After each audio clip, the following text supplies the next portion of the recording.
You open your banking app the way you always do. You check your balance, you check your loan payment, and for a second, everything looks normal. Student loan changes 2026 are not normal.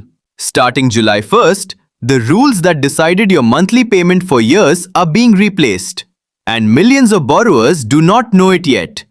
If you are on the Save plan, you have been paying a certain amount, maybe even close to zero, based on a formula that no longer exists.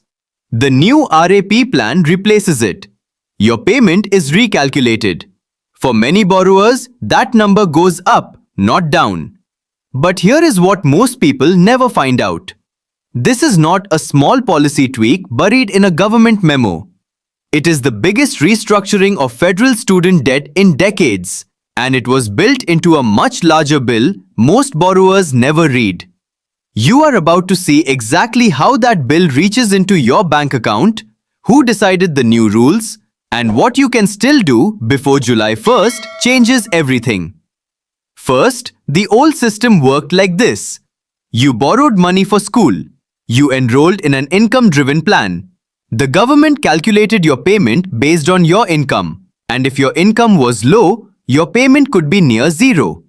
That is the Save plan, and the Department of Education built it to ease the burden on lower earners. Because the Save plan kept so many payments low, the federal government's projected loan revenue shrank.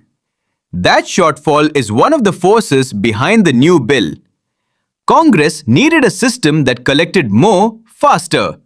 The result is the RAP plan, the Repayment Assistance Plan, and it changes the math underneath your monthly bill. RAP triggers a new calculation.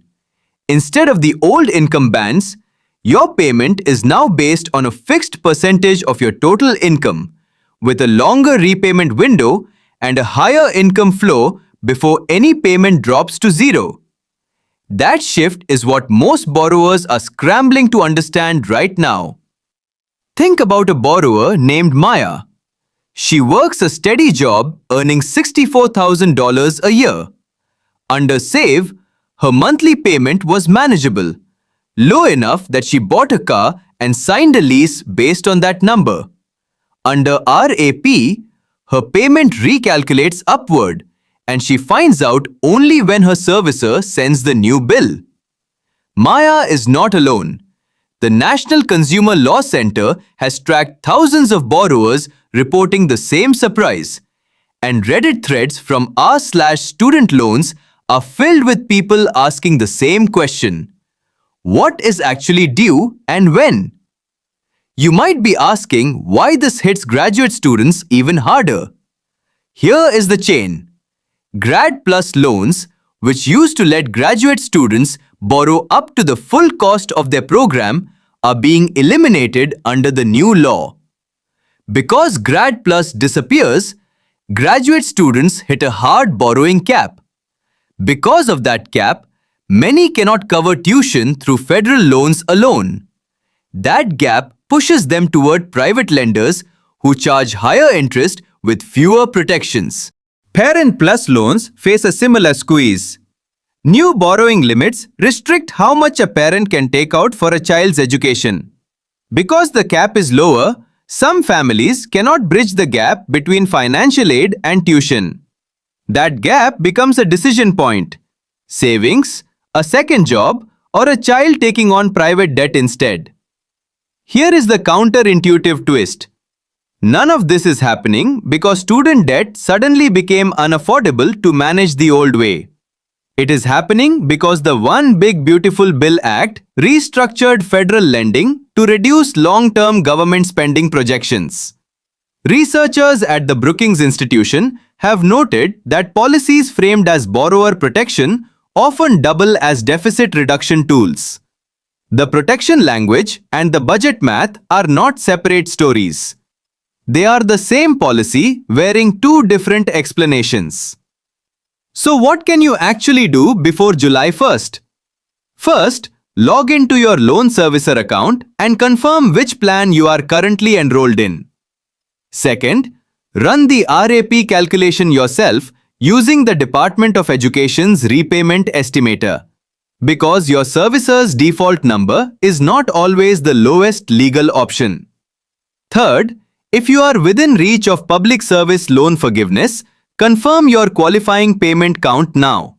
Before the transition recalculates your progress under new rules. Why does the timing matter so much?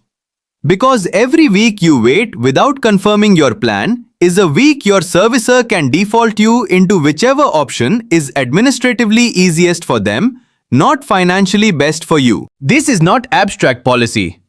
The Student Loan Coach published an analysis in June 2026 documenting the exact confusion spreading across borrower communities.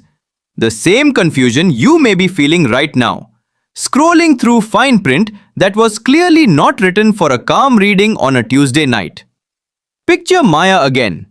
2 months from now, she has logged into her account, switched into the version of RAP that actually fits her income, and locked in her forgiveness progress before the deadline. Her payment still changed, but she is not guessing anymore. You opened your banking app at the start of this, expecting a normal number. Now you understand why that number is about to move, who moved it, and which steps still belong to you before July 1st makes the decision for you.